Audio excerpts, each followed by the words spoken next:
Greetings, family. This is Terry Rigg, Mr. Riggs, UK tour guide to the rest of the world. This is Black Eyes TV once again with a dynamic afro. I don't even know what to mention.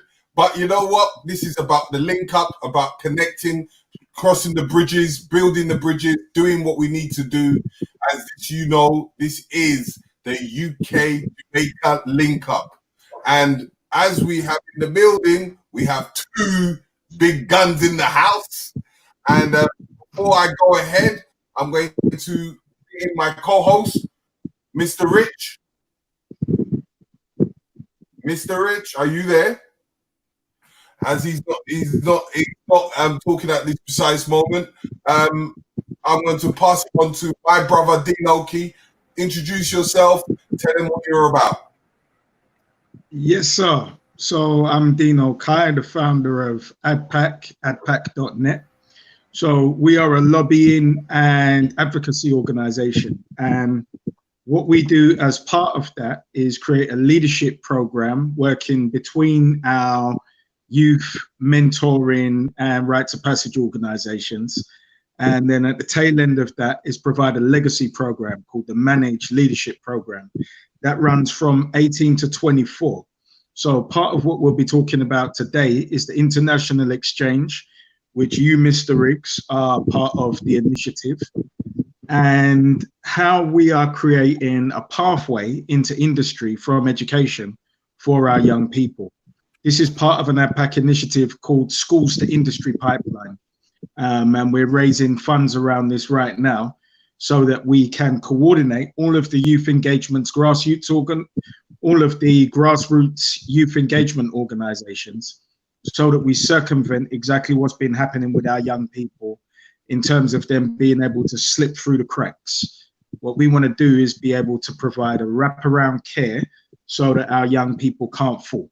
We're going to catch them wherever they are. Okay. So now, with our special guest in the house for this week, we have someone straight from Jamaica.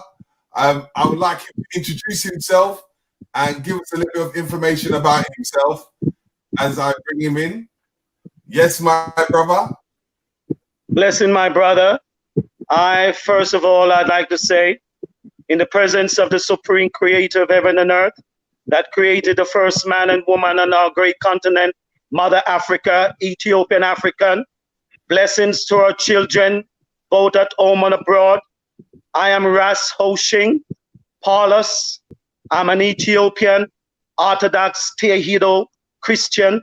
I follow the same faith as His Imperial Majesty, Haile Selassie. I'm also a representative of the African Union. I'm also a representative of the National Council of Reparation here in the Caribbean. I'm also a representative of the ancient order of Rastafari that comprises of the different mansions from Nyabingi, Baba Shanti, all the great mansion that came out, the philosophy and teaching of His Imperial Majesty.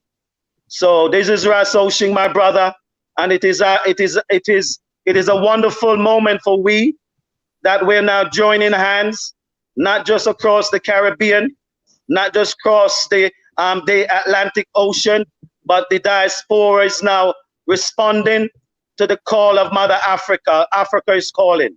So blessed love, my brothers. Peace.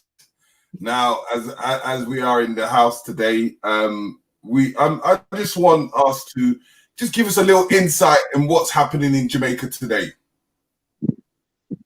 Well, what is happening in Jamaica today is no different to what is happening to all areas where African are inhabited. You know, Jamaica, we have been under the enslavement. You know, we are independent, but we still follow the Constitution of the Queen of England, which means that we're still subject matter. We're still referred to as cattle, bonding slavery. You know, that is the real reality of Jamaica. And as you know, we are currently confronted with the Chinese takeover. We are seeing all our commercial zone being inhabited and possessed by the dragon, as we refer to him, because we see that our government, we need to hold them accountable, because right now, unless we put to stop, if we do not take action immediately, right, the voice of Africa, this wonderful land that the world knows to be as Jamaica and the significance of it, we have been the voice, the heartbeat of Africa throughout the darkest ages of African enslavement, as you know. So we cannot afford for Jamaica to subjugate it. We cannot afford for Jamaica to come under the rule of the dragon. We cannot afford that. And as you know, Jamaica are a peculiar people. You know, the peculiarity of our nation that has the mixture of the great kings and warriors of Africa, the great Ashantis, right through the West Coast, African kingdom. We know who Jamaicans are, and we know where they all came from. So right now, my friend, we have a situation that we now need to deal with, because Jamaica now needs to abandon the Queen Constitution and become a republic in order for us to take our position on the African Union. So the same problems that you confront in England is the same problems that we in Jamaica, the majority, is confronting here, only under a more draconian environment that is more draconian than what you're experiencing in England and in the Americas. Mm-hmm. Brother Rich, can you speak? Are you there? Okay. So Dean, in crossing that bridge between us in the UK, crossing to... Yeah, I'm trying to, but I'm having a bit of reception problem right now. Give me a second and I'll be back in. Okay. So yeah, in the perspective of crossing that bridge to Jamaica, and what can we able to form a form of an exchange, as we would talk about exchange programs in different formats? What can we give to offer, and what can we can see from what he has told us so far? So just from my brother Ras Ho Shing's explanation, we see what our global, as a global African diaspora, we experience the same challenge, and that's a lack of sovereignty. If you don't govern your own determination and you don't control your own currency and have the freedom of communication, economic movement, and the freedom of physical movement, you're not a sovereign. So the first challenge is that as men whom I call custodians, we must establish the sovereignty of ourselves and then create the mass adoption of that for those who desire to lead our people. And then our people have options whether to adopt those sovereign principles and tactics themselves. So this starts with operating any institutions we create in trust, because they lie outside of national legislation. Then we need not concern ourselves with any heads of state, and we can do away with that. In 12 days' time, we have our cryptocurrency, the Sable Ascent coin. So there's no need for us to even engage with banking institutions again, because the minute that we adopt the cryptocurrency wallet, we have complete freedom of money movement. So Europeans have always had freedom of money movement. And we're not talking about the great unwashed now. We're talking about your 5% who are really operators in the world. So when England came out of the Second World War and empire was completely obliterated, and we're talking about the real ability for vampirism was obliterated, what they did was they established offshore banking in the islands. Now, those offshore banking venues operated for what we call off-ledger banking, and that's where they did all their money laundering. This is why the City of London is a completely sovereign jurisdiction within Great Britain. City of London isn't part of England, which is why it has its own police, its own laws, its own ambulance service, and everything else. So once we understand the structures of sovereign jurisdiction, we can duplicate anything. This is why, as part of the infrastructure of ADPAC, we have our sovereign underwriter, because everything that we're doing moving forward is in sovereign trust. All of our directors and trustees have the opportunity to become sovereigns. That means you jump out of being a citizen, which is an indentured servant. And that's when we address your straw man, which means that you no longer pay tax and you no longer take part in the laws of the land. So we're not talking about murder, rape, or anything heinous. We are talking about the civil vampirism that the state takes part with you.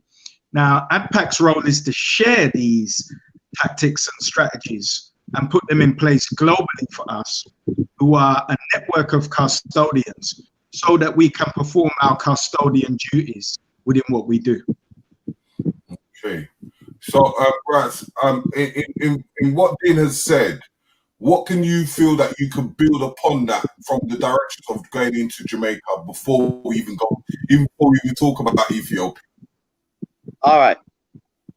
What our brother just said is perfect. In fact, he's the first one that has brought the full reality, right, of the sovereign rights of the African Ethiopian. You see, because of miseducation, because of misunderstanding, when the Ethiopian World Federation was sent out to the West for African liberation, that was our sovereign rights. That gave us the opportunity to claim our sovereign rights. And if many of us was to revisit the principle of the Ethiopian World Federation, which was a sovereign constituted institution that was sent to the West to liberate our African people that was enslaved in all different forms, styles, and fashion. So that, what he said, is perfect. The sovereignty of the African continent always came from the Upper Nile Valley. If you go to the history of the continent, all the great kingdoms were all interlinked right up back to Upper Kemet, which is present-day Ethiopia. So where Jamaica is concerned, my brother, as you know, our history of our position concerning African unity and liberation is second to none in the 21st century. So when we call upon our people, we're not just calling upon Jamaicans who is abroad, which we have over 5 million Jamaicans that has traveled all over, but we are also calling on all African, because we, right here in the Caribbean, as being the shining torch for Africa freedom and Africa liberation. And within us, through the revelation of the Rastafarian movement that was so enlightened to the philosophy and teaching of His Imperial Majesty, we always knew that reparation was a distraction and repatriation was only the solution. And what we've been waiting is for the diaspora to come to that position, because when it comes to Africa development, between the Caribbean and the continent, we already have that plan. When we revisit, right, first, the Constitution of His Imperial Majesty. I would love my African brother, go into your smartphone and revisit the Constitution of His Imperial Majesty, and you will see for yourself. It encompasses every state of Africa, which is called an empire. I want my brothers to revisit the Organization of African Union. And what you'll see in the presentation, the foundation principality, the unity that was required for Africa, you'll find that we've already penned it. What is now needed is for us to revisit these great institutions, knowing that the African Union today in its presentation, without we strengthening the administrationship of it, it will always be undermined, just as our beloved sister, Dr. Arikana, has revealed to us. And we are now coming together, which is, it's not a problem. There's no difficulty. When Africa comes together, my friend, and what we're seeing without apology, right? The death of George Floyd, right? As you can see, is not because that is just another death. Yes, is that because it's 400 years, my friend.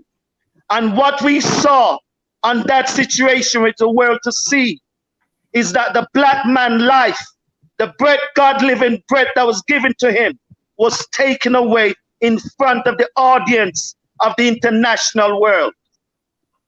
So you see, my brother, you know, it always takes a final straw, a final action. And what we're seeing, the responding of all the African community right across the America, right across Europe. You know, my brother, we know that African unity was always a reality. And it was only a time within time for we to physically see the sins of Europeans. We don't need to go further in their history. No, we don't. All we need to do, my brother, is return to Africa. Return to the principles of our founding father. And remember this, Africa is a spiritual nation, and every spirit must have a definition to it. And in the courses of Africa civilization, many of our people practice what we call anti-godliness in their ways of worshiping. So when we speak of a definition of our spirituality in the 21st century, I can challenge any nation, including my brothers and sisters in Africa, show me a spiritual revelation that is greater, that came out of Holy Mount Zion, that presents itself today as the Ethiopian Orthodox Tewahedo, the Church of the Most High. Look to Ethiopia, and we have the solutions. Okay. In understanding that, Dean, in looking at that perspective, in forms of the sovereignty, as we was explaining, in bridging that gap, let's start from the youth, because that's the most vital part, that how we have to build a foundation and a legacy for our children. Now, absolutely, in what he has said is, how are we going to begin to making these moves? Because, you know, a lot of people say we talk too much, or we do this and we do that, but in forms of action, what can we explain to us in what we have in a form of a foundation so far? Well, first, I'll just frame it in terms of sovereignty before I go into the what we are all well aware should be the universal adoption for all of our children. So in terms of sovereignty, as you look to the States now, and even before we saw the polarization of the murder of our brother and cousin, George Floyd, we saw the NFAC. Now, the NFAC is a highly trained, heavily disciplined, and heavily armed African-American militia. We must understand that security and the provision of security for our people is paramount, and our security has to grow at the same rate as our influence and our economics. So wherever globally we see these tenets of what we need to act as a sovereign nation, wherever we are as a diasporan people, we must bring them into the fold and align our values. And we've heard and seen that our spiritual values are aligned, that our ethical values are aligned as Pan-Africanists. And then we have to ascertain that they are the spear, the tip of the spear. So when we see that, you imagine that all governments in Western worlds have had the intervention of shadow government. And you ask yourself, why would those nations put up with shadow government? For 1 second, why would the United States, for instance, put up with a CIA? Because it's politically expedient for the CIA to carry out what is beneficial for the American government to get done. And they have plausible deniability. Now, they also act in trust, and they're not audited, and they're self-sustaining, although they do draw economic provision from the nation. Now, if we are custodians and Pan-African custodians, we must have a trust that also includes physical security as well as our data and communication security to protect our people. And that we must be able to train them to be highly effective in terms of intelligence, highly disciplined in terms of the way they conduct themselves and their morals and principles, and highly armed in order to protect our people globally. So I make mention of this just to give a background, because when we talk about leadership, there are many facets of leadership.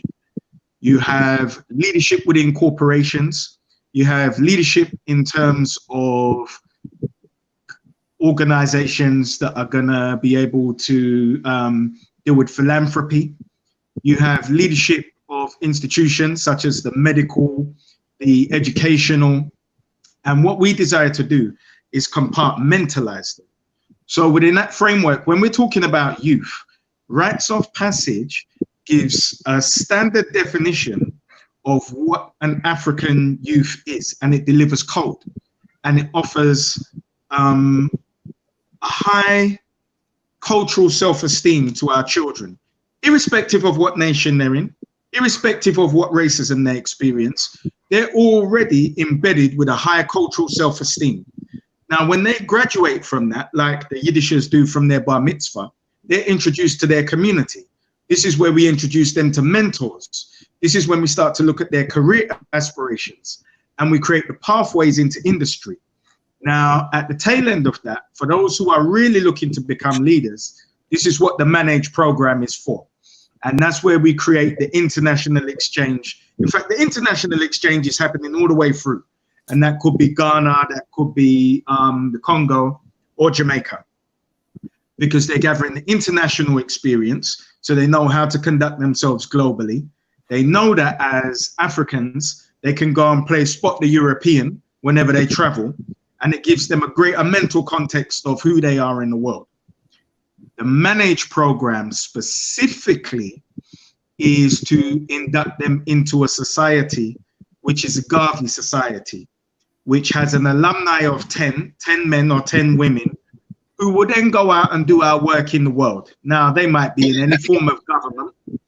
And we mentioned working with governments, but to be fair, most of our governments, be they in the Caribbean or in Africa, have been interrupted by the Scottish Rite Lodge or Freemasonry. Now, I happen to belong to the United Order of Mechanics, which is an African lodge. So it's your God versus my God. we don't need to necessarily engage with government as we engage businesses, and we create the freedom of money movement through our vehicle in the Sable Ascent coin and our movement of trade within trusts, because those nations benefit. And when we have a philanthropic mentality, the minute that we create entities such as sovereign trusts, we are already seeking to give back in a charitable way in any country that we're in. Now, that may involve hospital infrastructure, and we're not coming like the Chinese, because it's not a lump and there's no terms and conditions. And the leaders of said nations get to deliver those entities, such as hospitals, schools, tech universities, and who are seen to be the champions to their people. So does it benefit them to work with a trust who are sovereign, as I said? It makes it politically expedient for them to achieve what they desire to, but aren't capable of. Okay. Russ, could you see on your side of Jamaica in what Dean has said so far? No, everything what he says is relevant, because you see, what must now happen? We don't need to go through the history. We don't need to say the great kingdoms that we've built. We do not need to defend who we are or where we came from. What we now need to do now, my brother, is to come together in order for now to determine our own present so that we can secure our future. And what must happen? The diaspora, as you know, many may not have the knowledge. I was one with the great elders of the Rastafarian movement, which consists of Ras Shaggy Berry, Martimo Planner, Ras Kodjo, all the great elders, Bunga Ken, Bunga Tani. I can go on and on and on of the names in reference to, right? And what you'll find, my brother, is that what we had declared then concerning the sixth region, up until then, there wasn't a sixth region for African development. There was only 5 regions. It was after global reason of 2003 that the Rastafarian gathered here in Jamaica at the university, and the 53 recommendation that collectively came out of that reasoning that brought the message and the whole works into the African continent to recognize the 6th region, which we told them it is the African diaspora region, which has now become the 6th region of African development. Now that we've determined that reality, the importance of the diaspora to Africa development, it is incumbent upon ourselves that we return as a united front both in our interpretation of our spirituality, which means that we must engage, right, with the Ethiopian Orthodox Tewahedo. We must engage with the African Union. We must engage with all local governments within the respective region, including the Caribbean, Jamaica, right into the continent, because Africa is moving, my brother, and the diaspora cannot be effective as a splintered unit. So it is most important that our medical doctors, our scientists, they are now coming together, creating their platform and also connecting to the African doctors and scientists. Our administrators must now do the similar thing. So whatever facet that we are agitating for, we must now join hands, my brother. Every organization, from the Nation of Islam to the Pan-African, to the, you name, every African movement that has come out of the diaspora, all of us now must come together, and we have the opportunity to do that, because our impact on the continent must be a defining one that is going to change the course of our history. It must be an impact that will take away the divide, the division of tribal practices, tribal ways, personal pettiness. Because we, the African in the diaspora, as you know, my brother, because we all suffered the same injustices, indignities, because we all suffer everything that the American African, when I was in England, it was the Sus Law. They butchered us with many great academia, young men that was rising, were given prison sentences, as you know, in England because of the Sus Law. So when we see how much throughout the European nation, how much it is being ingrained against the black man, and now that we know why, because without we, you couldn't have a kingdom, you couldn't have a civilization, you couldn't be here in the 21st century. So long as you keep eye down, you will continue enjoying the luxury.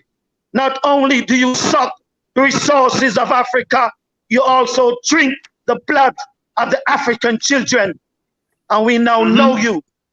We know you. We know who is the beast. We know who is the dragon. And we also know who is the false prophet. Believe you me, we know the trinity of evil that came against Africa and continue. So my beloved brother, everything that the brother says is consistent. Every group, so long as you're an African, must come together. The family is now calling for the present and the future preservation of the African race, my friend. That is where it's come to now. And if we cannot see, as what Marcus prophesied and told we, until the black man back against the wall, that is when the black man will realize the fullness of himself. And if we cannot see without apology how much the black man back is against the wall, that even in our own country, we are second-class, third-class citizens. We have no access to our own provision. So my brother, the only solution, as what the Rastaman said in the day one, repatriation, because we need to be back in the respective region of our land. And as what the brother said, in Jamaica, 44% of our Jamaican people came from what is modern Nigeria region. So all across that region, 33% come from Ghana. That is why Jamaica, Ghana, Nigeria, if you look at Jamaican, you cannot separate them. If you look at Ghanaians and you look at the Nigerians, and that's a fact. And the rest of our people came from other areas of Africa, which included Ethiopia. So without apology, we know that it was the west coast of Africa, because the north coast was already enslaved by the Arabians that came in thousands of years ago. That is why we had to give up Egypt as a ransom, Lower Kemet. A lot of people do not know how to connect the dots, my brother. But we have the dots. We have the dots between we in the Caribbean and Ethiopia. We have the history of every civilization, whether from his formative position as a primitive man, a Neanderthal, or whether he was Homo erectus, occupying the continent which you call Asia. We know all of their beginning. That is why the lion can only be found in the continent of Africa. So who am I calling on?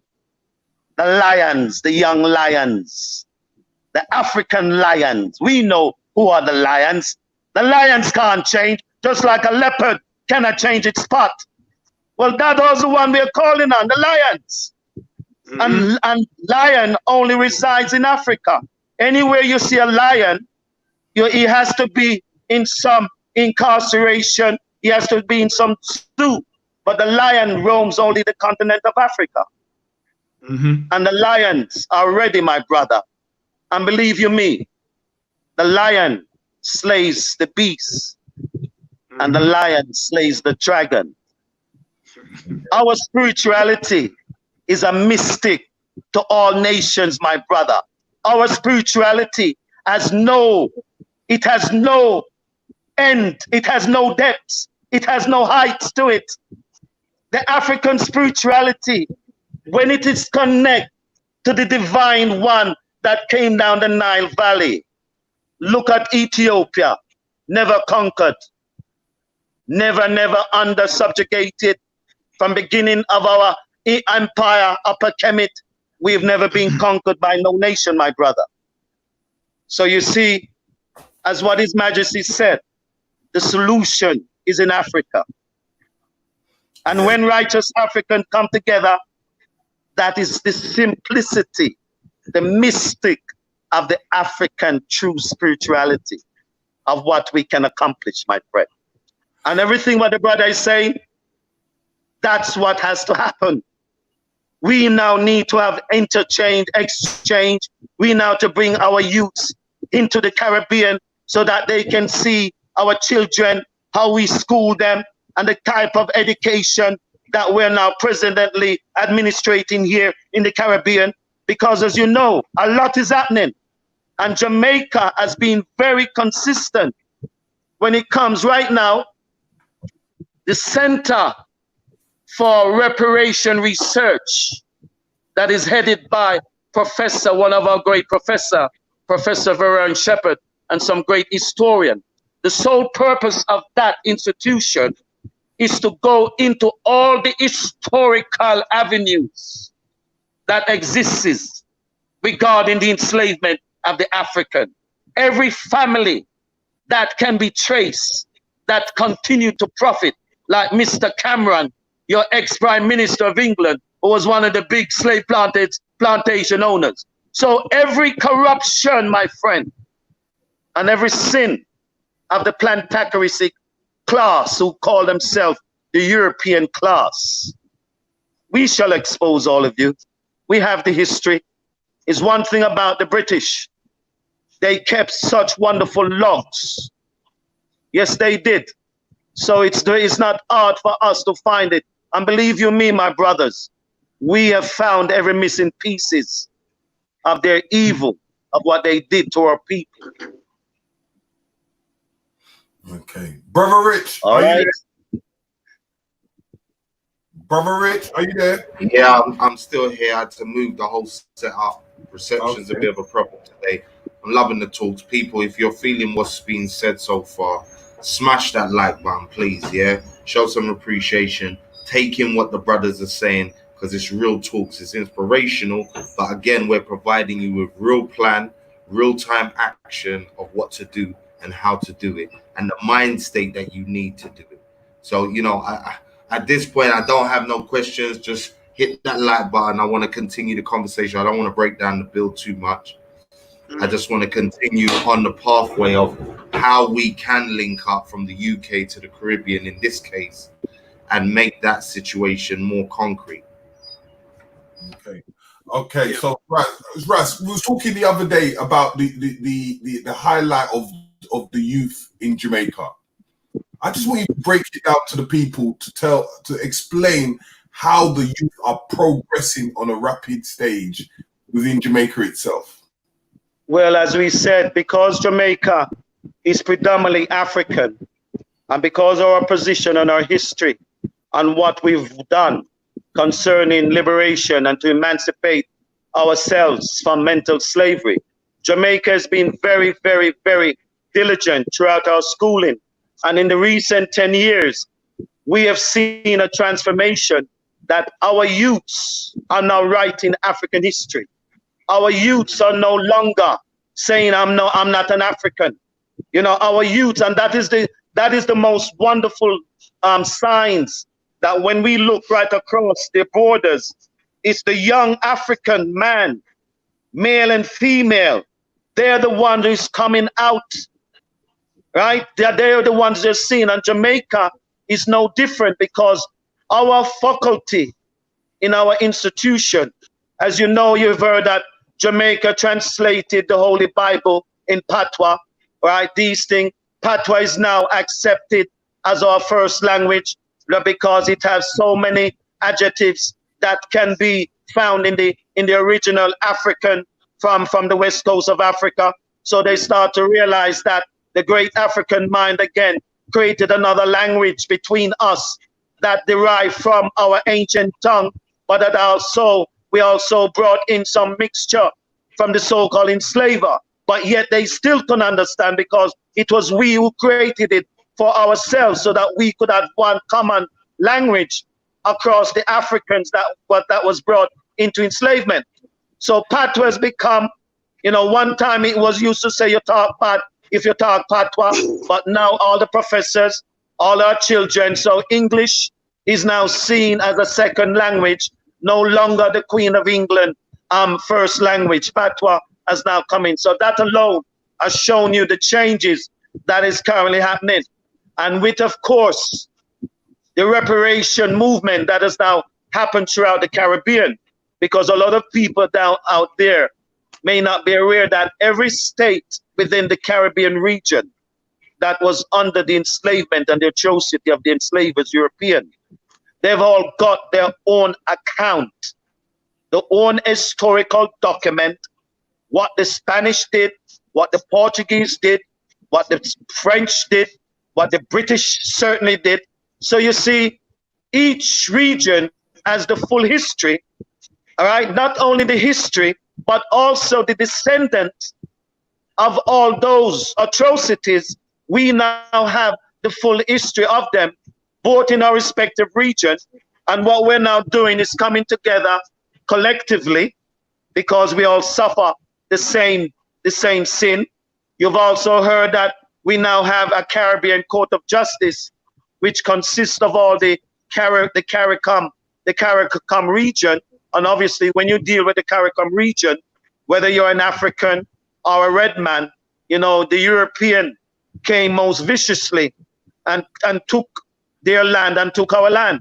So we and the Red Indians in the Caribbean, we have a very similar history and very, very close, as you know. So within that respect, we're now going to hold accountable. I have asked as a member of the National Council of Reparation that is currently submitting a document to the Privy Council, which was penned by one of our great elders, Frank Phipps, that is well presented, that document, the whole enslavement and the whole reality of it, right? We are now getting ready, right, to engage the rest of the Caribbean region. We're now getting ready to bring the final course of the courses towards the enslavement, right? Not only to the Privy Council, but to the Caribbean Court of Justice, because as you know, the European will never give us justice, my brother. The whole institution of the law courts of European, the QC Council that operates the most draconian law of the plantocracy, the so-called worshippers of Satan, we will never seek no justice. See, we have to claim our justice, my brother. And it's only we ourselves can claim our justice. So you see, the Rasta man once told me, the great elders, that when it comes to the final severing our ties with Europe, we must show them all the sins that they have done. We must have it properly tabulated so that one doesn't think we're just talking. So we're going to show you, all of you European people, what your so-called founding masters, founding leaders have done, and how you all these years have kept silent because you all profited from the wealth of the African. But now that you know, my brother, we are going to return now and possess our land. And we know that Jamaica plays a very important key. So we know that Jamaica is the gateway, not Ghana. When you're in Ghana, you're on my doorstep. Jamaica is the gateway to the African continent. The Middle Passage is the shortest distance. And within that corridor, there's millions of our African that was brought over through the Atlantic slave trade that was thrown overboard, millions of them. So the atonement of the African nation, it is important that we have access to the Middle Passage. And it's important that Jamaica, the gateway, is secured.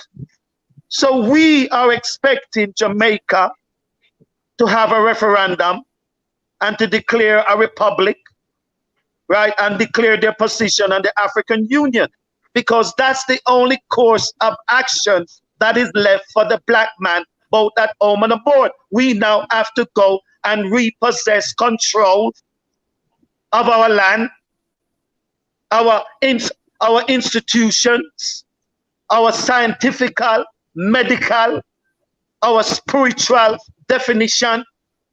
We, the diaspora, we have it in us to do that. And when you say how we coming together, many of you came from Jamaica, so we are already one. What needed to happen, my friend? There's always been said that prophecies and revelation, you see, many of our people mistakenly think the enslaved Bible of the white supremacist, the devil, was the same as the Holy Bible. No, they're two different Bibles, my brother. And if you look into the Holy Bible, no matter what translation and how it has been written, whether King James authorized it or whatever, you will see the essence of the story. Only the black man fits into it. So that means that prophecies and liberation, right down to the final second, had to be fulfilled. Yes, it had to be fulfilled. And we're now in that new dispensation where Africa must belong to the black man. And that, you know, without apology. One thing I will tell you, you see the time that we're in the time of what we call the 2012 revelation. A lot of people don't understand why the world follow 2,000 years calendar when humanity is thousands of years, hundreds of thousands of years in creation.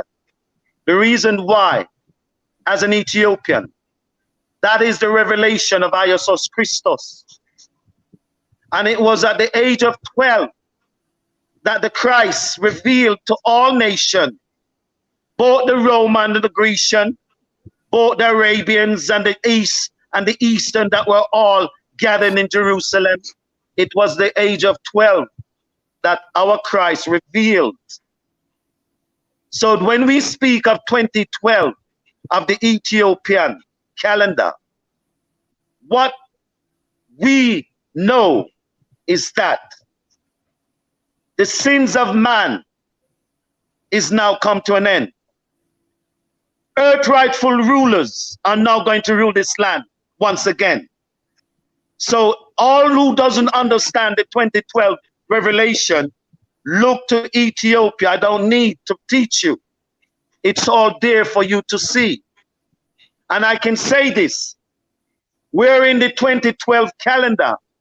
We're coming up to the last quarter. From September 11th, 2019, the 2012 revelation came in.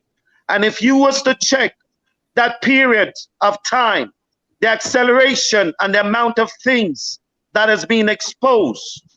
But there's one thing that the earth is forgetting. There's also going to be the SUN burning. So in this dispensation, you're going to experience, this earth is going to experience a summer that it has never had before, my friend. And all of ones are going to see many disasters coming up to September of this year, my friend. That is when our 2012 calendar ends its revelation, and there's a new dispensation when earth rightful ruler are now stretching out their hands.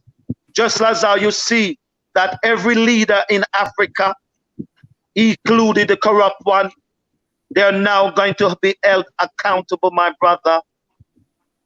every rulers in our continent are going to now be held accountable.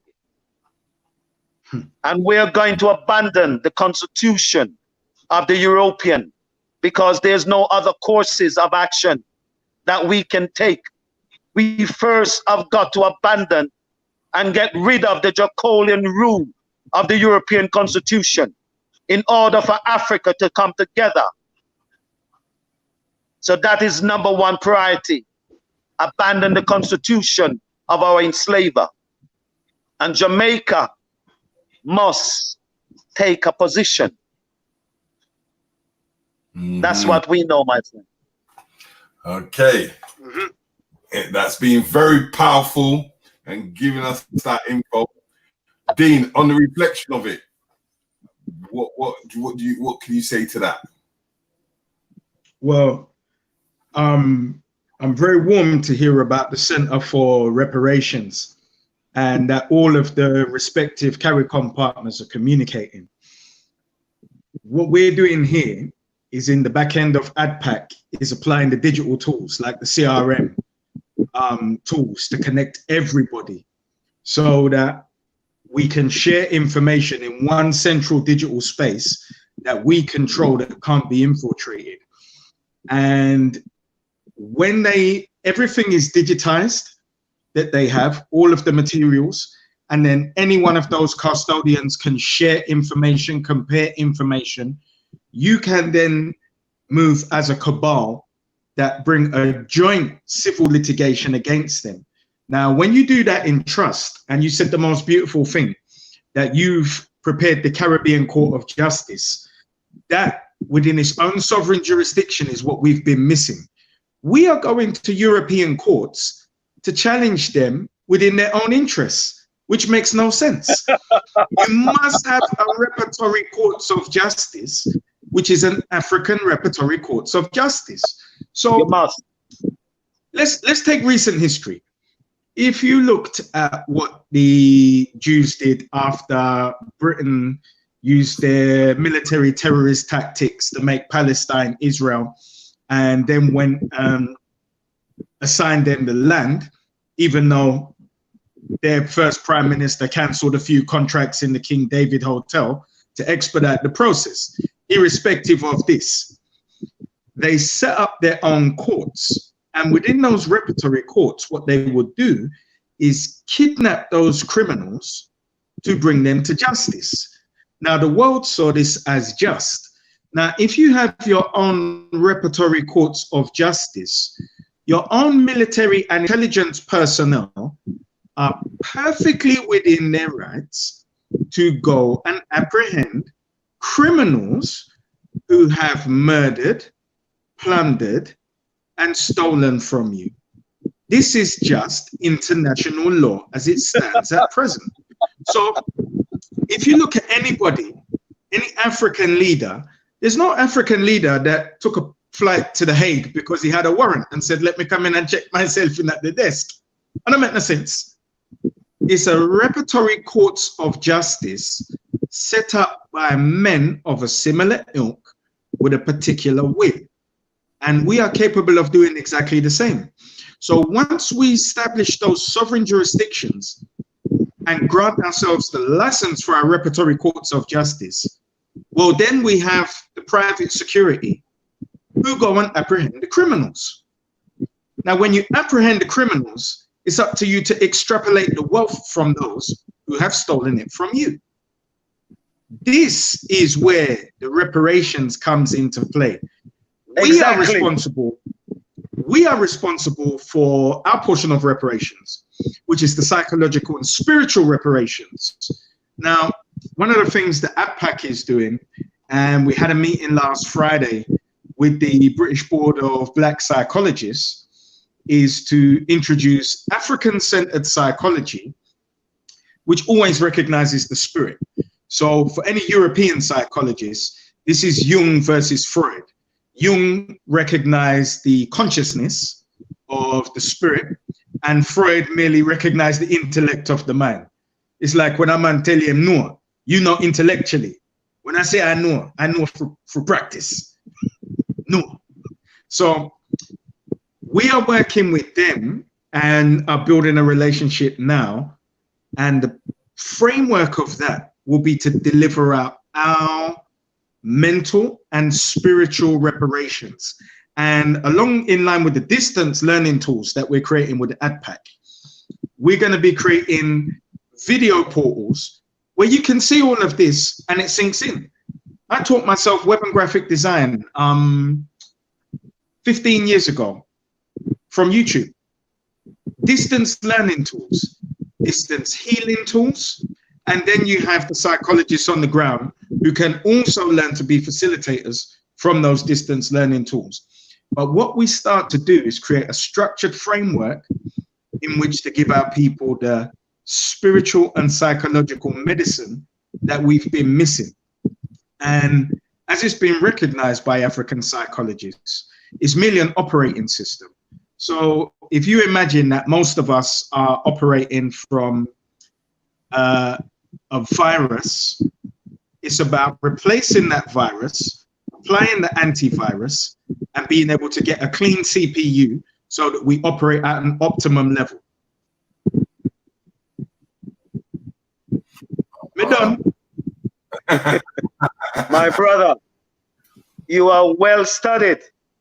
Everything you say, we are in full agreement with it. Now that we have the technology, we're able to come together quite easily. And where the African development is concerned, I can confidently tell all of you, we already have the framework that will guide us so that we can come together with one plan, not splintered group any longer, but with one plan that represents the 6th region that we call the African diaspora region. That is where we want to go to. We want to now sit with you, engage you with the National Council of Reparation, engage you with our Youth Council. We now need to link. And when we find strength links, my brother, strength link is not a weak link, right? And we know, you see, you have so much explanation and everything that you've said is correct. One thing I must remind all of us, that the Ethiopian World Federation is not a defunct body. It's only defunct because our people didn't recognize the reality of it, that is only from a sovereign position you are able to confront these so-called sovereign rulers of Europe to give up my people and pay back what is due to it. You know that.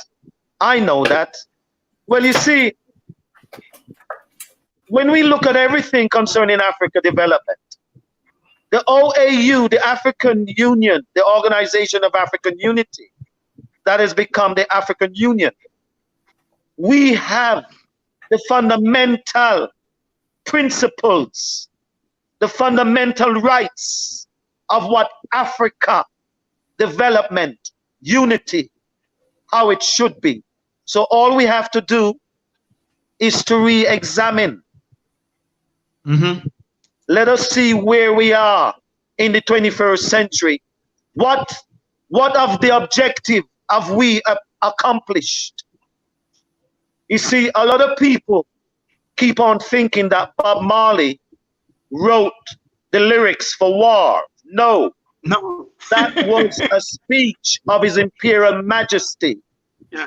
And if you play it and listen to it, it tells you then what was the process that was going to bring Africa to an African Union position, one continent, one empire. So you know, do not think that we need to reinvent the wheel. No, what we're now doing is fulfilling, because we now have all the technology and we now have all the evidence and the history of the sins of the European. And do not think it's just him. He is just the beast. He was just used by the dragon to do all the sins that they've been doing and gathering information and bringing it back to the dragon. See, a lot of people must ask yourself this question. If the European so-called white supremacists was so different to the so-called red dragon, why is it that throughout the history, you always have Chinatown in the most expensive real estate area of your town, right in the West End of London, Chinatown? How long you been there? So how long has the dragon been in power in the beast? How long has Hong Kong been a partnership between Red China and the so-called imperialist government of Europe? How long have they been in? What have you done over 100 years? Do you know what can be done over 100 years, my brother? Well, the present situation that we're confronted with, it was the beast that brought back all secrets to the dragon, that today we know him as the Red China. And there's no other nation that has revealed himself in all of his cultural exposition as being the dragon that is ruled by a dragon. Do you know the nature of the dragon, my brothers? It makes the beast looks like an angel. Yeah, what? The nature of the dragon, because the beast, because he has no intellectual knowledge, we're able to turn him, just as how we done with the European man. But you see, the dragon that comes from anciency, his civilization goes over 5,000 years of ancient Babylonians. We know who the dragon is. And so long we know how to deal with the dragon, don't we? So that's another area of the Chinese takeover that we will address in another discussion. But right now, all we are concentrating on, my brother, is we ourselves coming together. Because we know that when we come together, there's no nation and there's no weapons that can come against me. You hear me? So the most important thing now is the unity of Africa. And the diaspora plays the last key. We have it in us. So we must make sure that what we do, it is right and it is just. And that's another thing, my brother. So what else can we say? We're ready to go. We're ready to go. You know, there's the lessons, the caveat that I throw in is the lessons to be learned, because remember, this is like the end of the Matrix, where we are not the first. And although we represent the many, the concept of the Neo who has been here in Kwame Nkrumah, I look at the nature of academics as opposed to those who are practically encumbered with lived experience. And I learned the lessons from the academics who didn't see the nature of the dragons and the empire that was coming, because they took men at their word. Me, I'm a pragmatist and I'm extremely experienced. I have been in business for 25 years and there's no form of 419 that hasn't been tried. There's no form of physical attempt that hasn't been tried.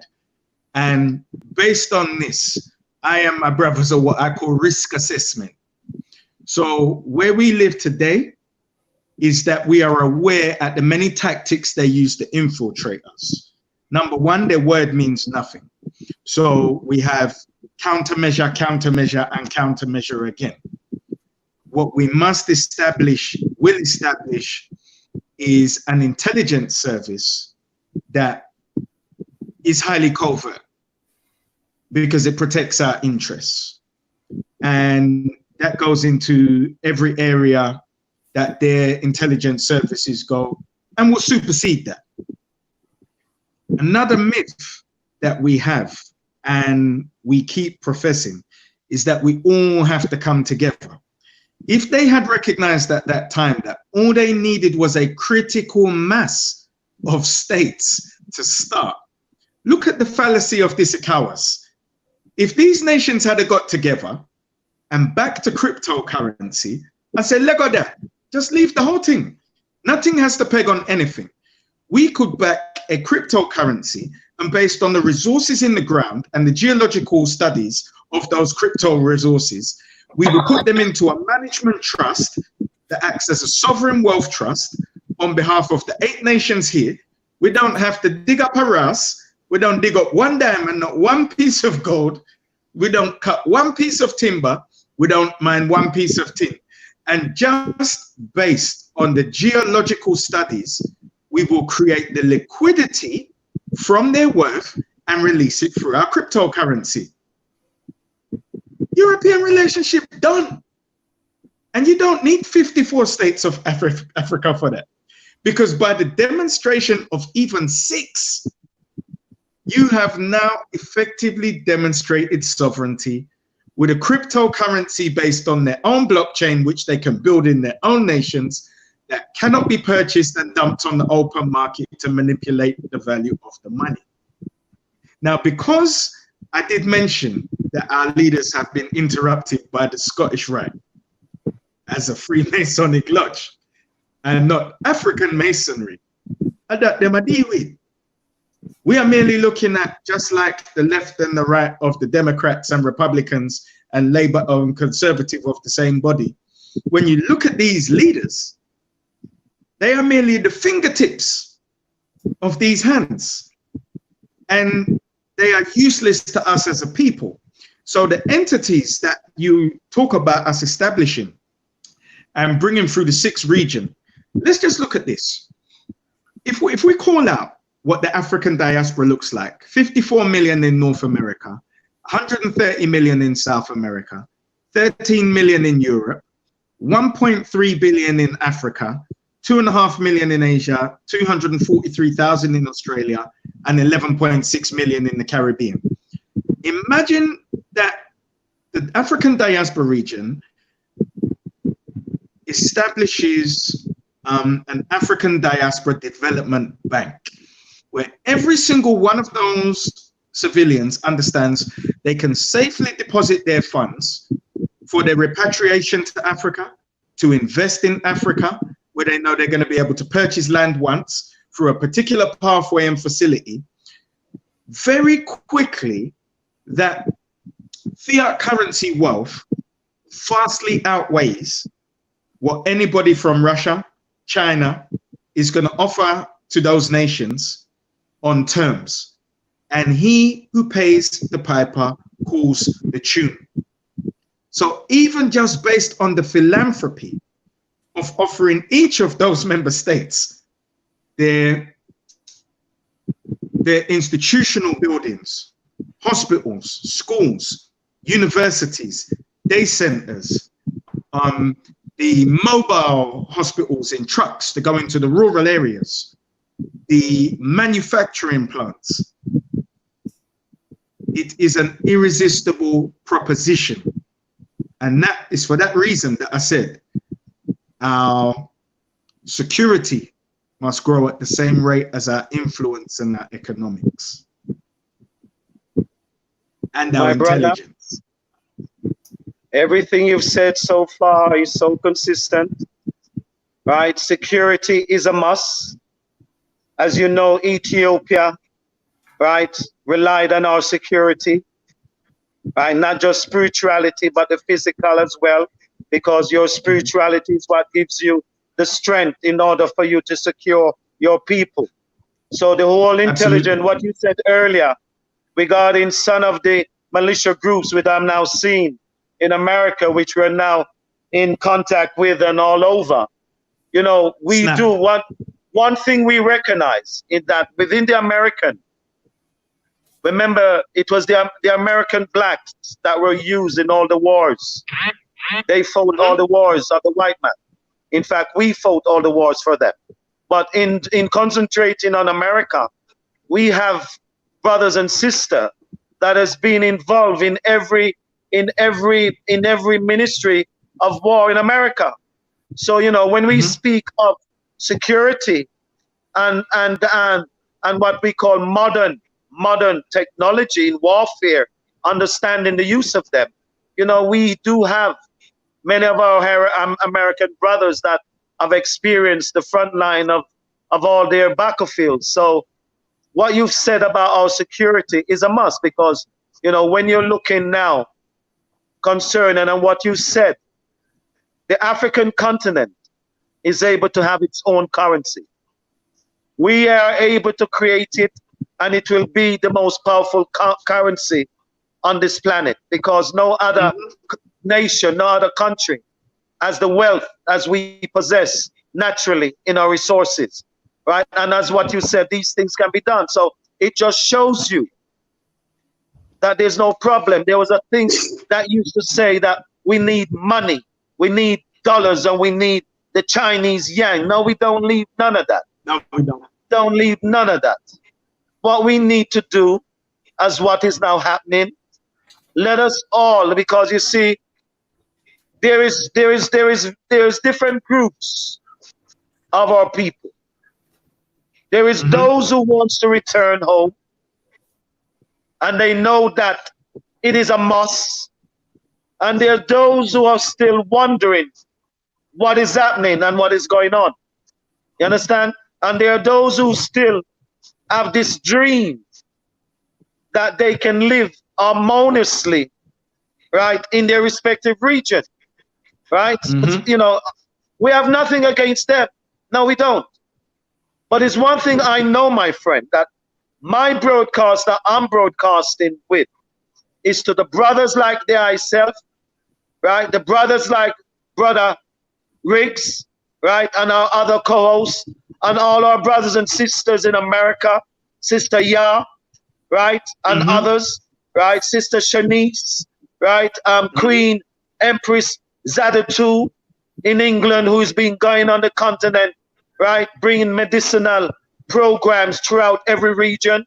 We must all come together now, my brother. Let us create a government within a government that has the connection in every area, right, of our African development, because we have the model.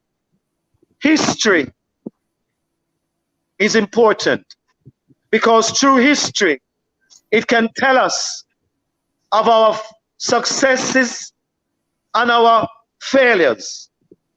So history is important. And those of us who have been through our history, because many of us has, we are now into a position that we are now want to present the one comprehensive action plan that will now impact upon the continent from Cape to Cairo. You understand me? That is what we are now wanting. That is what we're wanting. Anything else, we're not interested. Right? We're not interested. You know, those who want to remain, we have no problem. Those who want to be rehabilitated in the system that enslaved them, we have no problem either with that. But it's one thing we know, that the future of humanity is dependent on the righteous Africans come together. And any nation that wants to join the new dispensation of creation, they all have to come and join the righteous African. So when we are seeing European realizing the sins of their forefathers and what they themselves have been enjoying by keeping silent, and when they're seeing them coming out, yes, we appreciate, but we appreciate more when we hear the young African, male and female, talking about returning to the land. Because no matter what happens, my friend, whether you want to remain in your respective region, the only way you're going to be accountable to any state that you're in is when Africa is united and stand as one So it is not just for me who desire and been living and the pursuit of it for 22 years with some of the great elders that has laid the foundation before us for us to be able to be on the right path towards African unity. That is why we can relate to the various institutions that I want my brothers to revisit. I want us to visit the OAU. I want us to visit the Ethiopian Orthodox Tewahedo, the Upper Nile Valley. I want us to visit the Constitution of His Imperial Majesty. And let us see how much it reflects the position that we're in. And let us see what is needed in order to accomplish what we know the great African, the true liberators, have set for us to be able to take up the baton for African freedom and African liberty. That is where we are now, my friend, without apology, without any reference to anything else.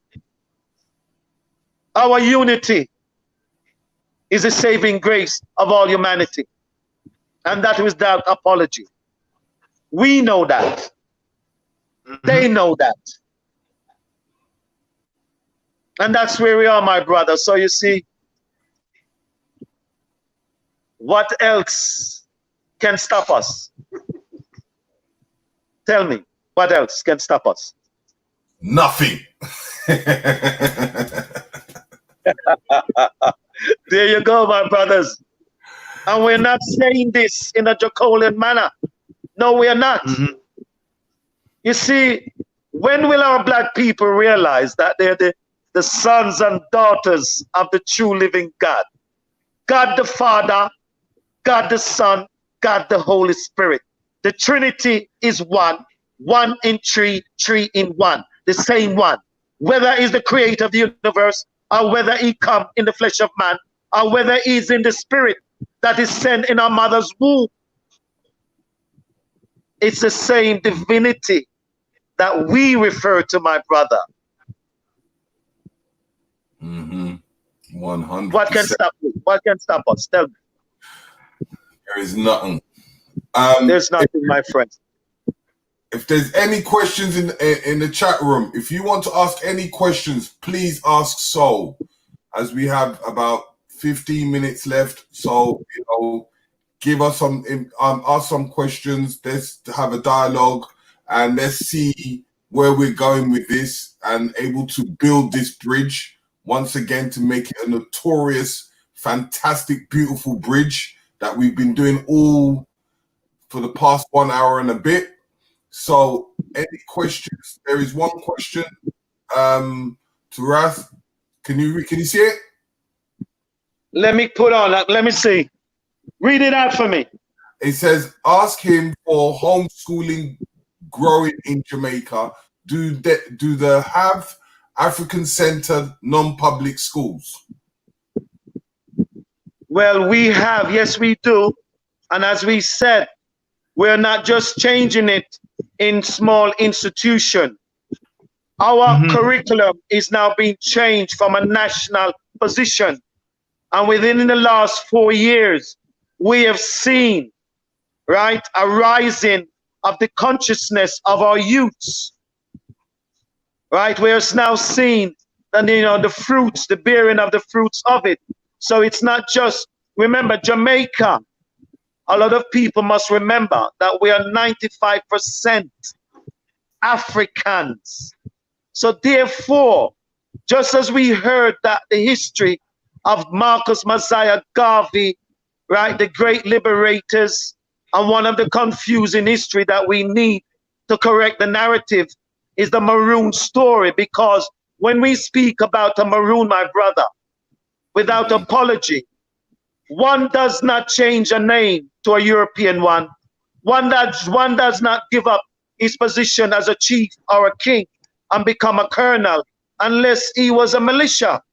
The first one, right, that was with loyal to the so-called British, because in every war that is fought against the British, he has to go and defend the British. Not only that, any runaways that run away, you had to go and run him down and bring him back to the planter. So how can that be? You know, the great Africans would not change his name. The great African would not succumb himself to a lowly position, right? So, you know, there's a lot of narrative that we ourselves have got to correct, because we of ourselves must also face certain dark truths that came out of our people. And that is a fact.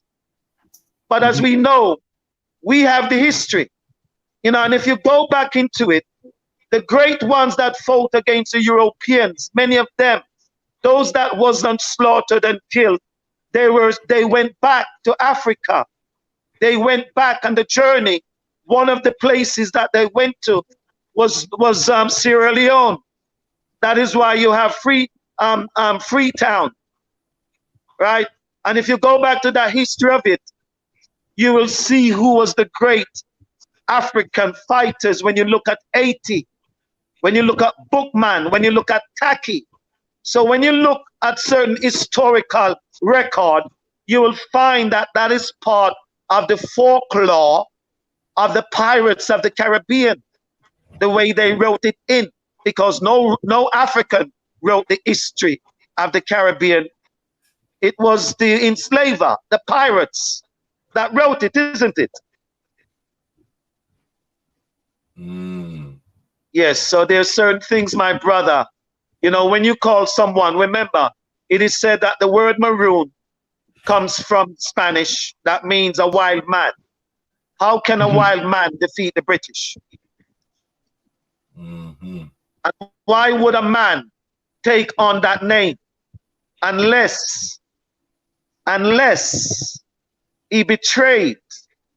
So instead of being called the Ashanti, right, that came out of the West Coast, they identified themselves as the Maroon. So, you know, look at the history and re-examine it. So, in forms of, let's give the people a taster, because, you know, in the facts of when people always say that we are talking and we want to show some form of a little bit of action. We've said kind of most of what we need to say, but showing the people of what type of action that we can do for the future. As we have talked about the past and we have talked about the present, what can we actually show the people or say to the people what we can actually do right now into that future? Yeah. So did you want to go first, my brother? No, my brother, I just spoke, and because you're so well knowledgeable, you know, I also want to hear you. Absolutely. So what we have done is put together as a national organization who will plug straight into the diaspora region all of the compartmentalized areas. So education, economics, health, justice, politics, housing, employment, trade and industry for business, which is international area, and media. So we've compartmentalized the areas.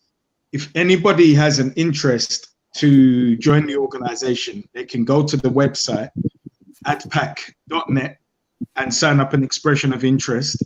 If they have a particular expertise, if they put what their expertise is in the reference and send us an email at info@adpac.net.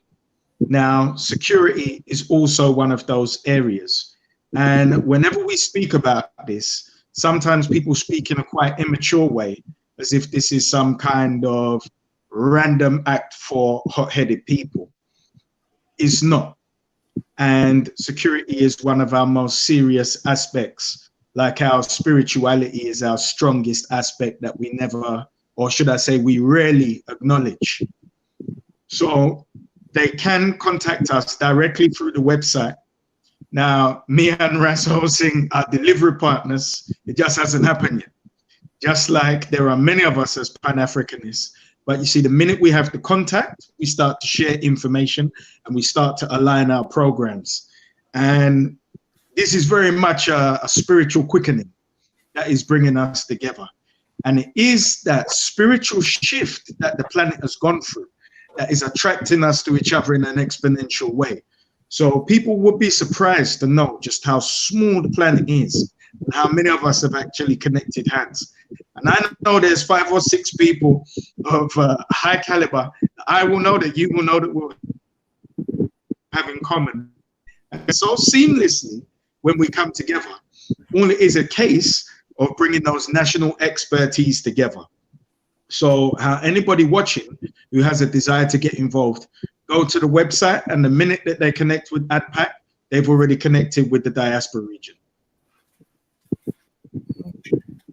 Let me quickly add to that, as Dean has said what he had to say, and I'm speaking on behalf of the women, especially, which is where we group a lot of the women together in forms of the, it's called ISC, the International Sister Circle, where you're getting all women from all different regions coming together and able to build in something through women in the fact of information, healing, and connecting into seeing how they can help other women across the board. And then we've got, as we call it, the manhood and womanhood academy for the children in forms of self-development, in forms of learning and understanding their cultures. So all these kind of things that we're all trying to do is to build that nation, to making sure that we have a legacy for our children. So, Brother Ras, now you can speak. My brothers, everything you all said is all consistent. I, for myself, I want to encourage our brothers, go into your smartphone, look into the Ethiopian World Federation, have a fundamental knowledge of it, look into the OAU, the Organization of African Unity, what has now become the African Union. Knowing what is the failures of it presently is that we have weak leadership. And so long as you have weak leadership, which comes from the fact that our continent is still under constitution of different European Confederate states, from France, Germany, they all have their separate constitution that continue to undermine, right, the development of Africa. They undermine the unity and everything that is progressive within the continent. So I want us, as we are progressing, that our African leaders show us their position by finally declaring they discredit and abandon every constitution that was penned by the European that continued to enslave we, impoverish us, even from our own land. You know, that is a must. We can do that because, you know, what gave him the right to write a constitution that says he had the rights to everything in my land, even before I discover what is in my land? Who gave him that position? Exactly. No, God didn't give him that. So the same way that they did it, we can now abandon it, can't we? So that is one reality that we're now in.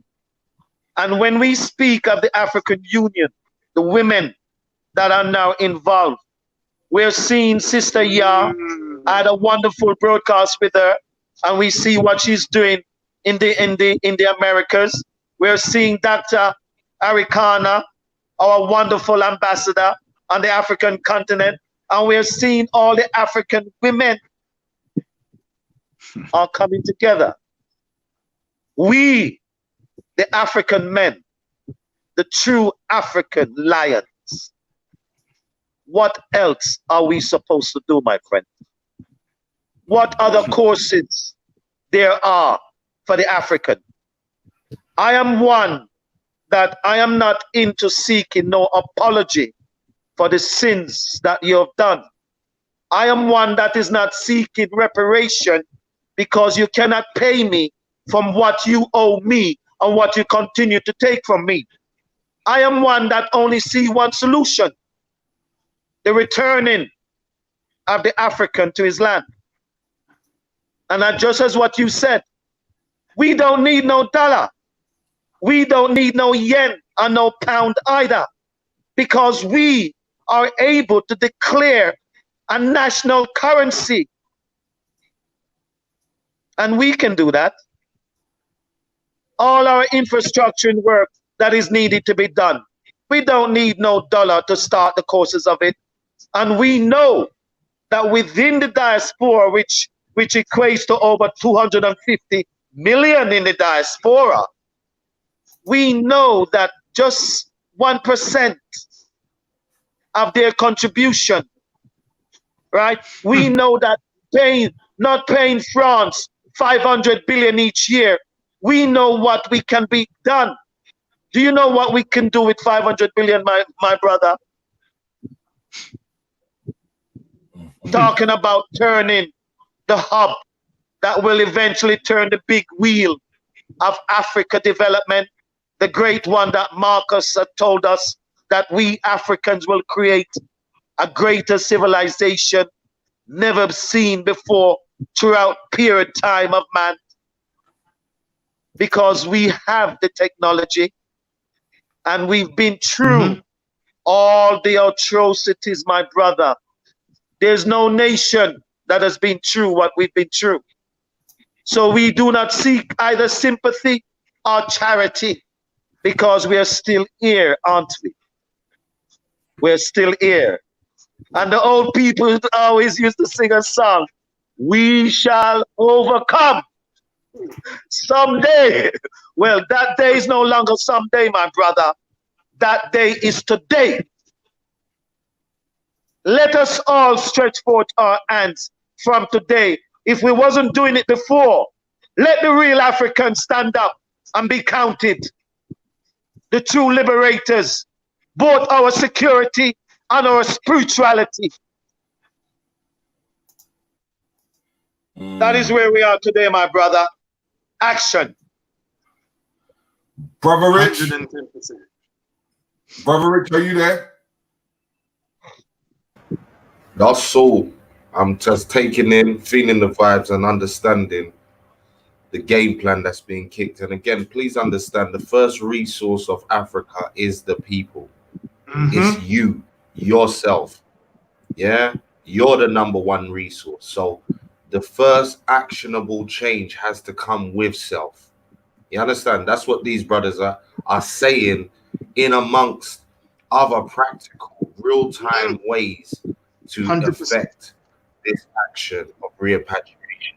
You understand? But if you don't understand that you're the first resource, because we can sit here, we can talk about gold, cobalt, the infinite amounts of wealth that our country has that we're talking about. But if you don't understand that simple fact that you're the first resource, then you will miss the trick and you won't realize what the white man is truly trading on every day, all day. Because what we're talking about all the time is illusionary, as the brothers say. These laws where they want us to jump through hoops to verify things that they've already put in place, these are illusionary tactics.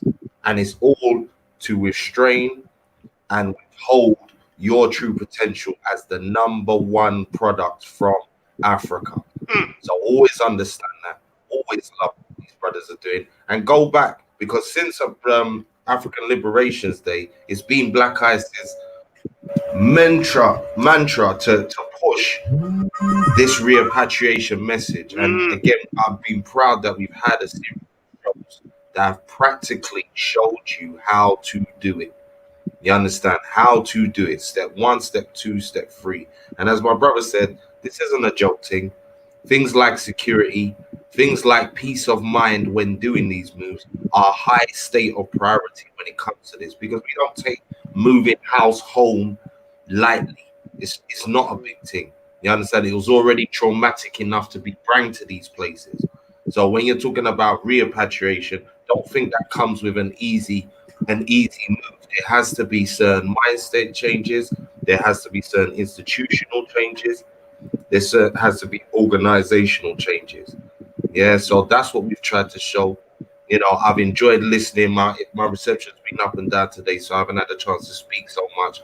But again, the only thing I can say is the part of the media, all those people who are out there with channels, with media platforms. This is again another situation where we should be working together. When you're watching the news and you're watching the CNNs and the Fox News, they're working together. They're sharing footage.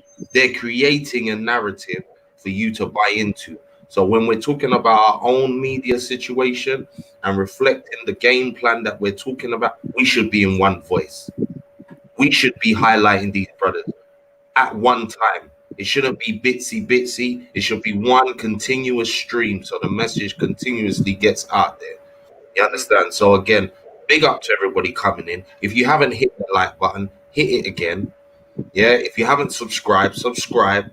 And if you haven't looked in the back catalogue for those other shows with people like Sister Yah, Dean again, other people from our community talking about the different facets, I implore you, go and look. It's worth the effort. You understand? And right now, on lockdown, this is the best time to go into yourself and change. You understand? Go in while you're not being hassled to go out. Yeah, that's my message to the people then. So big up to the brothers for joining us. I'm gonna let Riggsy take you out. Shout out to everybody that's joined us, everybody that's contributed in the chat room as always. I will say this, we are going to be going live again in a little while with another show where we're going to be touching base with some brothers and sisters from America.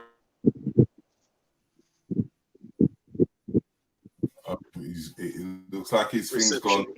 But on the back of that, what he was saying is that a couple of the major cities. Okay. Can you still hear me, brothers? Yeah, I can hear you now. Yep. Yeah, I can hear you. Yes. My signal dropped out. Yeah, so we're going to be coming back on in about an hour's time. So after this show, take a moment, take in what we've talked about. But again, rejoin us in an hour's time when we're going to come back and we're going to review that situation of what's going on again across the diaspora and what the general mind state should be when we're looking at this madness that's unfolding before our eyes. Who's motivating it? What's the reasons for it? And what do they want us to do? And what are we supposed to do? You understand? So come back, join us for that. Big up to my brothers again.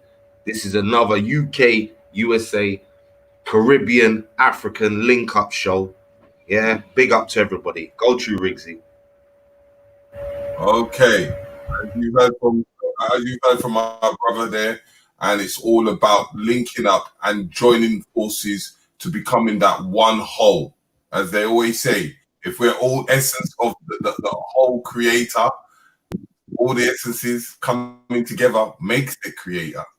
So it's something that to know how we need to come together and becoming that one whole, because that's the only time you're going to see the creator himself, when everybody is one. So in moving on, and as time is moving very quickly, I just want you to just give us a bit more on the ad pack and how they can find ad pack and how to find you, Dean, especially that we're going to be connecting with Raz. So in forms of us being one bond, it doesn't mean that they have to go fly to the next place, but they can just reach you to get into our counterparts in Jamaica, get into our counterparts in the US or the counterparts in Africa. So it's just one channel. We keep on connecting in that way because we're just one big family. And this is what we've got to understand. And I keep on emphasizing this with people, is that sometimes we have to take away language and landmass. When we take away that language and landmass, we now are one family. We're just engaging another family. And when two families come together, it quadruples. This is what we need to do. We're not different. We're all the same. Don't make anyone tell you that this one or that one is different or that one is different. Don't let anybody bring any forms of division, because that's what the system does. It divides us. So, Dean, if you'd like to say a few last words to the public and give your Yes, sir. So the first thing I want to do is I want to thank Black Eyes TV for their consistency. I want to thank Brother Rich and Mr. Riggs for what they do and the sacrifice they make to bring us this information. And not only that, but to bring the spirits together. We are one body complete, arm, leg, head, heart. And Brother Rich said something that was so pertinent in that we are the human resource. And I don't think we realize what we are as, if you look at us in the blood flow, Africans are the white blood cells. We actually clean the body of the world. And the problem with us being part of that blood flow is that as the heart that pumps the blood is only going in one direction. There's no reciprocal relationship. And this is why it's only a psychological fear. And this is the part that we have to fix in our reparation, that we don't need to rely on anybody else. We have every area of expertise, every area of profession at the highest echelons of what they do. They are all coming home. And if you feel that resonates with you, go and sign on the ADPAC website now, adpac.net. And as a fully sovereign and Pan-African organization, every single time we connect through any part of the body, you are connected to that part of the body. There is no separation. And as we start to align our databases and we start to align our technology and we're having a single line of communication, just like they do. That is exactly what they do with the European Union. This is what the African Union looks like. This is what the OAU looks like. And all of those little micro bodies like ADPAC do is contribute to the holistic body, arm, leg, head, God body, adpac.net. Oh, subscribe and like, and go back in the catalog. Watch the videos and like and subscribe and share. Don't be selfish with the information. No doubt, no doubt. Most important, share. And our brother Ras, give us a powerful moment. Well, my brother, I would like, once again, I want to thank you both for this opportunity. I'd like to thank my other brethren that is with us. I've enjoyed the exchange of your words and your knowledge. As for myself, I'm asking our people, look to Ethiopia, the Upper Kemet, the region that all faculty of knowledge, all our definition, economical revelation that came to us, our great priests and prophets, you know, the whole history of it, that is our history, right? We are the only one that fits the Holy Bible. So we know that with the redemption, salvation is within us because the greater one is in us. And we are now seeing the time of Africa unity. His Majesty has always been a champion of modernization of Africa. When we go into his teaching and philosophy, right, we are able to see the fundamental requirement, right, the spiritual strength that is needed for us to now overcome and for us to bring the continent with one aim, one God, one destiny. You know, it's one thing that Marcus have always said, Africans must have one aim, one God, one destiny. And we are now seeing that the opportunities, the full mark and signs that is necessary to empower us to accomplish what needs to be done, especially when we have the foundation that has been laid before us by many of our great patriarchs and our great matriarchs, our great liberators, our great intellectual minds, you know, from Marcus Mazai Garvey, right, His Imperial Majesty, and many of our great African leaders throughout the diaspora, right, Malcolm X, right, Martin Luther King, you know, all our African bloodline that shows a divine line to the full emancipation and the full recreation of Mother Africa. It is in our hands, my friend, and we are fully capable in order to fulfill our role that needs to be done at the dawn of the 21st century. So we have a golden future ahead of you, my brother, a golden one. So thank you.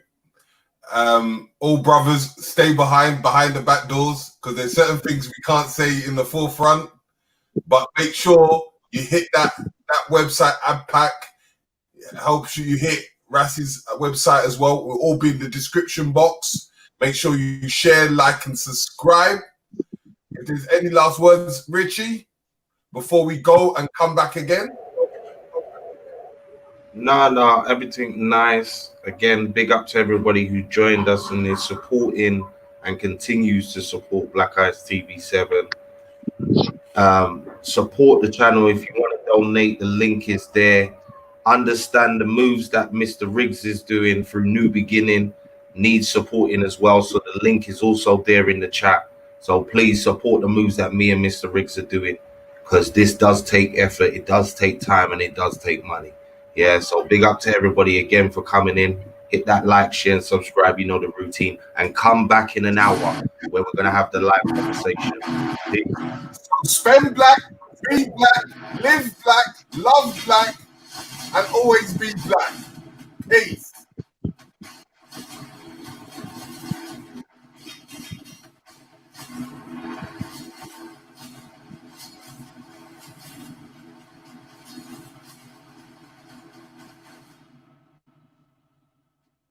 And always be black.